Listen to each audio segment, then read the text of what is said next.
Yeah, it's been a minute, huh?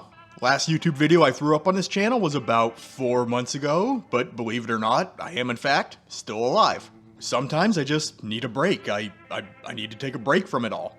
But I am back, for now, and I have been re-engaging with Destiny a little bit since the launch of the Revenant episode. And, would you look at that, Festival of the Lost this year. Again. I wonder if we're going to be doing the Haunted Lost Sectors this year. Oh, yeah, of course we are. But in all seriousness, I'm not making this video to beat up on Festival of the Lost, or to talk about the woes of the game or Bungie Studios in general. You know, I think most veteran players are aware of the fact that Festival of the Lost and all these other holiday-themed events are kind of just a way of drumming up some business for the Eververse store. But it's just one of those situations where it is what it is. You can take it or leave it. I doubt it's going to change anytime in the near future. If you're someone who resides in camp, screw these seasonal events, I get it. Believe me, I get it. You do you. But if you are someone who is thinking about hopping in for the 2024 Festival of the Lost, is there anything to get excited about?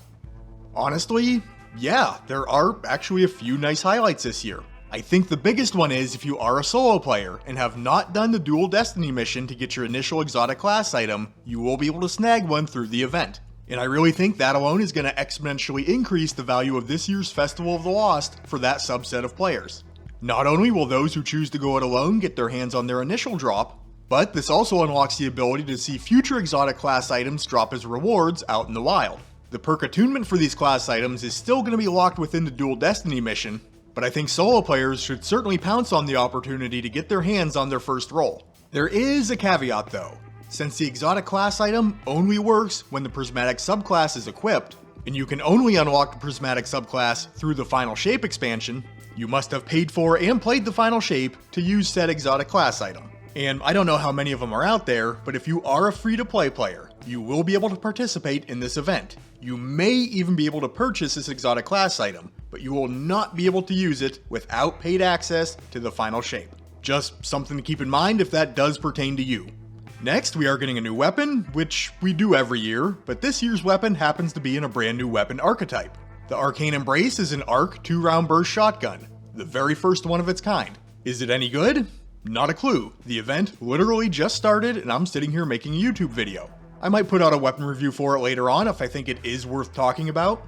But just in general, new weapon archetypes always pique my interest, if for no other reason than to try out something that's a little bit different. When Bungie gives me a new toy, I want to see what it can do. For me, it's that simple.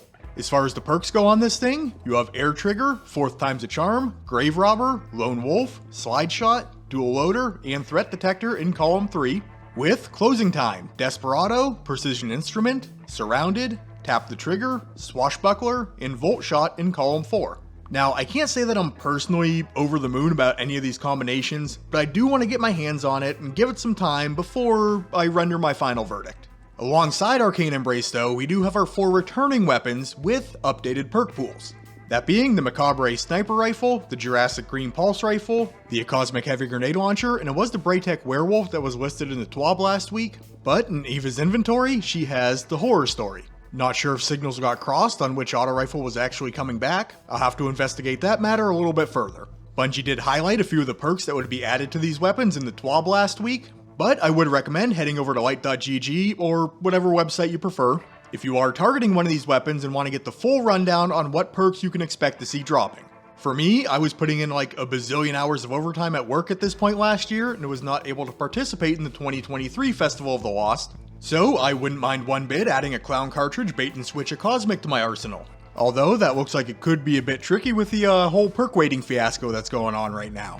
Do I need this weapon? Probably not. Will it oust my Edge Transit when I'm looking for void-flavored heavy grenade launcher explosions? I doubt it. And I say that just because I have always preferred the adaptive frame heavy grenade launchers, but there is always a time and place for the rapid fire frames in my world as well, so we'll see. Just keep in mind this suite of weapons is only available during Festival of the Lost. If you don't get what you're looking for, you'll probably get another crack at it next year, but if you do consider any of these a must-have, you might as well go after it. Outside of those things though, we got wizard costumes this year, you got some new masks to collect if that's something you're into, and obviously the miscellaneous Eververse cosmetics.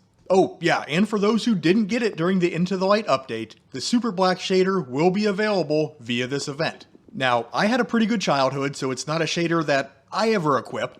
But if you do like to wear your pent-up angst all over your Guardian's body, go out there and get it if you weren't able to the first time that it came around. So in the end, I think the overall value of this event is going to be determined by where you're at as a player. If you've already got a vault overflowing with god roll weapons, you're not someone who's particularly keen on collecting cosmetics, you've sorted through about 1,000 exotic class items at this point, and the super black shader's old news to you, I don't see a huge reason to come scurrying back in. There is the new shotgun, you may want to add that to your arsenal, but it is just the first of a new archetype. If it lands, I'm sure there will be others. But I think this event does give the player that doesn't have it all a good reason to play. You know, there's a few decent weapons available, there's some items that may have been just out of reach in the past that you can now get your hands on, and you know, looking back at prior seasonal events, this one does offer a bit more in that respect. So have fun if you're planning on hopping in, stay safe out there if you're not, have a great day Guardians, and I'll catch you on the next one.